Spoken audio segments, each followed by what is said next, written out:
नमस्कार, मैं सुनील आप सभी का एजुकेशन प्रभा यूट्यूब चैनल पर हार्दिक स्वागत करता हूं। आज मैं एक ऐसे टॉपिक के साथ आपके साथ उपस्थित हूं जो नया है और साथ ही विभिन्न और ऐसा कह सकते हैं कि शिक्षा से संबंधित सभी परीक्षाओं या प्रतियोगी परीक्षाओं में ये पूछा ही जाता है और बहुत ही बेहद इंटरेस्टिंग टॉपिक है। और आज मैं आपको ऐसे मेथड से भी पढ़ाने जा रहा हूँ जो कि आप मुझे लगता है कि फिर इसको दूसरे बार कभी भूलेंगे नहीं। तो आप मेरे साथ बने रहें। आज जिस टॉपिक की हम बात कर रहे हैं वो लर्निंग की प्रक्रिया है। लर्निंग जिसको हम सीखना कहते हैं, या फिर उसको दूसरे अर्थों में इसको हम अधिगम भी कहते हैं। तो और अधिगम का जो अर्थ होता है, अधिगम का अर्थ क्या होता है? तो अधिगम का अर्थ होता है आगे बढ़ना। अब जब आगे बढ़ना इसका अर्थ होता है तो कभी भी जब हम लर्निंग करते हैं किसी भी प्रक्रिया में, कोई भी चीज़ अगर सीखते हैं तो डेफिनेटली हम क्या करते हैं, उस क्षेत्र में आगे बढ़ते हैं। तो आगे बढ़ने की क्रिया ही क्या है? लर्निंग है या फिर अधिगम है, जिसको हम दूसरी भाषा में सीखना भी कहते हैं। तो इसको अगर हम देखेंगे तो इसको क्या कहते हैं? सीखना कहते हैं। लेकिन मैं आपको बताऊं कि केवल सीखना नहीं कहते हैं, बल्कि सीखने के साथ साथ ये सिखाने की भी प्रक्रिया है। अब आप सोच रहे होंगे कि आप ये कैसे कह रहे हैं, लर्निंग का मतलब तो सिर्फ सीखना होता है, आप सिखाने की बात कर रहे हैं। तो नहीं, ऐसा नहीं है। अब मैं आपको बताऊं, अगर मैं आपको कुछ भी पढ़ा रहा हूं तो डेफिनेटली आप तो सीख ही रहे हैं, आपका शिक्षण हो रहा है, आप सीख रहे हैं। लेकिन आपसे कम मैं भी नहीं सीख रहा हूँ, क्योंकि आपको पढ़ाते मेरा भी जो ज्ञान है उसका स्तर क्या होता है, वो बढ़ रहा है। तो सीखने की जो प्रक्रिया होती है, अधिगम की जो प्रक्रिया होती है, लर्निंग की जो प्रक्रिया होती है, वो दो तरफा प्रक्रिया है। सीखने और सिखाने की भी प्रक्रिया है। तो इसको हम क्या कह सकते हैं? सिखाना भी कह सकते हैं। सीखने के साथ साथ सिखाना भी कह सकते हैं। तो जब आप देखेंगे कि सीखना और सिखाना दोनों है, तो हम क्यों ना इसको सिखाने की प्रक्रिया को हम क्या कह देंगे? शिक्षण कह देंगे, है ना? बिल्कुल कह सकते हैं। जब सिखाने की प्रक्रिया होती है तो आज अगर मैं आपको कुछ भी सिखा रहा हूँ तो वो क्या है? सिखाना अर्थात शिक्षण है। मैं शिक्षण कर रहा हूँ, जिस शिक्षण के जरिए आप कुछ सीख रहे हैं। तो जब कुछ सीख रहे हैं तो निश्चित रूप से ये सिखाने की प्रक्रिया होती है। अब आप जब देखेंगे कि जब सीखने और सिखाने दोनों की प्रक्रिया मैंने इसलिए कहा क्योंकि कभी भी जब हम मनोवैज्ञानिक मनोदशा में या मनोवैज्ञानिक परिप्रेक्ष्य में बात करते हैं और जब हम इस स्तर पर जब हम बात कर रहे होते हैं, उच्च स्तर पर बात कर रहे होते हैं, तो निश्चित रूप से उसमें मनोवैज्ञानिकता को समायोजित करना बेहद ज़रूरी है। और जब हम मनोवैज्ञानिक परिप्रेक्ष्य में बात करते हैं तो ये दोनों अर्थात सीखने और सिखाने दोनों की ही प्रक्रिया लर्निंग या टीचिंग होती है। अब जब ये शिक्षण दोनों की प्रक्रिया होती है तो ये शिक्षण शब्द कहाँ से आया? आपका एक प्रश्न हो सकता है। तो ये मूल रूप से संस्कृत के शिक्ष धातु से आया। कहाँ से आया है? तो शिक्ष धातु से आया। शिक्ष धातु से आया, जिसका अर्थ होता है क्या? शिक्षा। जिसका अर्थ होता है शिक्षा। और शिक्षा से ही जब हम शिक्षा ग्रहण करते हैं तो शिक्षा ग्रहण करने के पश्चात हम शिक्षण करते हैं। ठीक है। तो अब जब हम देखते हैं कि शिक्ष धातु से शिक्षा बनता है, शिक्षा या विद्या जिसको हम कहते हैं, तो जब हम शिक्षा ले रहे होते हैं तो वो क्या होता है? सीखने की प्रक्रिया होती है। और जब हम उसी शिक्षा को जब हम सीख करके पुनः सिखाने की प्रक्रिया में आते हैं तो वो क्या हो जाता है? सिखाने की प्रक्रिया हो जाती है। और उसी को हम क्या कह देते हैं? तो सिखाने की प्रक्रिया या शिक्षण की प्रक्रिया करते हैं, उसको हम टीचिंग की प्रक्रिया कह देते हैं। तो एक अर्थ में जहाँ पर लर्निंग होता है, वहीं दूसरे अर्थ में उसको हम क्या कह देते हैं? तो शिक्षण कह देते हैं। मुझे लगता है कि ये क्लियर हो गया होगा। अब जब ये सीखने और सिखाने की प्रक्रिया आ गई तो बहुत सारे इसके ऐसे प्रश्न होते हैं जो कि आपसे कई बार ऐसा पूछ दिया जाएगा कि ऐसे बहुत सारे प्रश्न होते हैं जबकि शिक्षण, तो चलिए अधिगम या शिक्षण। अब ये अधिगम क्या है,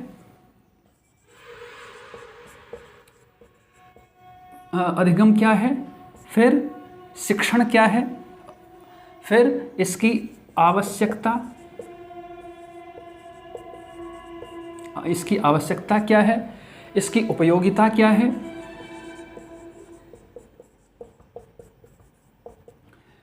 अर्थात इस प्रकार के बहुत सारे प्रश्न हो जाता है। इसके बाद ये क्यों किया जाता है, ठीक है, ये क्यों किया जाता है, ये फिर अगर हम शिक्षण करते भी हैं, अगर मान लीजिए कि शिक्षण करते हैं तो इसके कौन से कार्य होते हैं। अर्थात बहुत सारे प्रश्न आ जाते हैं कि शिक्षण क्या है, अधिगम क्या है, शिक्षण की आवश्यकता है क्या है, अधिगम की आवश्यकता क्या है, शिक्षण की उपयोगिता क्या है, शिक्षण अधिगम की उपयोगिता क्या है, शिक्षण क्यों किया जाता है तो अधिगम क्यों किया जाता है, शिक्षण के कार्य क्या हैं तो अधिगम के कार्य क्या हैं। अर्थात बहुत सारे प्रश्न एक साथ समाहित हो जाते हैं। तो जब बहुत सारे प्रश्न एक साथ आ जाते हैं तो उसमें हम एक छोटा सा फॉर्मूला लगाते हैं। बहुत ही सुंदर और बहुत ही सटीक फॉर्मूला है, आप देखेंगे तो आपको अच्छा लगेगा। तो ये क्या है, आपका है KB²। बहुत छोटा सा फॉर्मूला है। अब ये भैया KB² क्या है, तो K जैसे कि नाम से स्पष्ट है तो इसको हम क्या कह सकते हैं, K को K अर्थात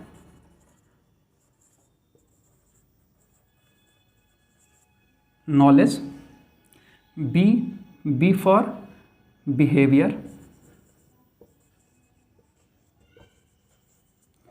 और फिर B तो इसका बिलीव। 3 चीज़ें इसमें आपको दिखाई देगी। नॉलेज का अर्थ क्या होता है, तो जहाँ पर नॉलेज का अर्थ होता है ज्ञान, इसका अर्थ क्या होता है तो व्यवहार, और इसका अर्थ क्या होता है तो विश्वास। अब इसको हम एक सूत्र में या ऐसा कह सकते हैं कि एक कड़ी में हम बांध देते हैं। तो इसमें आप देखेंगे तो सारे प्रश्नों के उत्तर आपको मिल जाएंगे। जब सारे प्रश्नों के उत्तर मिल जाएंगे तो मैंने आपको प्रश्न कहा कि अधिगम, ये जोड़ दीजिए, अधिगम क्या है, शिक्षण क्या है, फिर अधिगम की आवश्यकता क्या है, शिक्षण की आवश्यकता क्या है, शिक्षण की उपयोगिता क्या है, अधिगम की उपयोगिता क्या है, अधिगम क्यों किया जाता है, शिक्षण क्यों किया जाता है, ये इसके कार्य क्या हैं दोनों के, शिक्षण और अधिगम के। तो इसके साथ एक चीज़ हम जोड़ देते हैं, वो क्या है, तो आप देखेंगे चेंज इन, इसके साथ हम जोड़ देते हैं। अब आप देखिए तो change in knowledge, change in behaviour, change in believe, अर्थात इसका मतलब क्या होता है, तो आप देखेंगे परिवर्तन।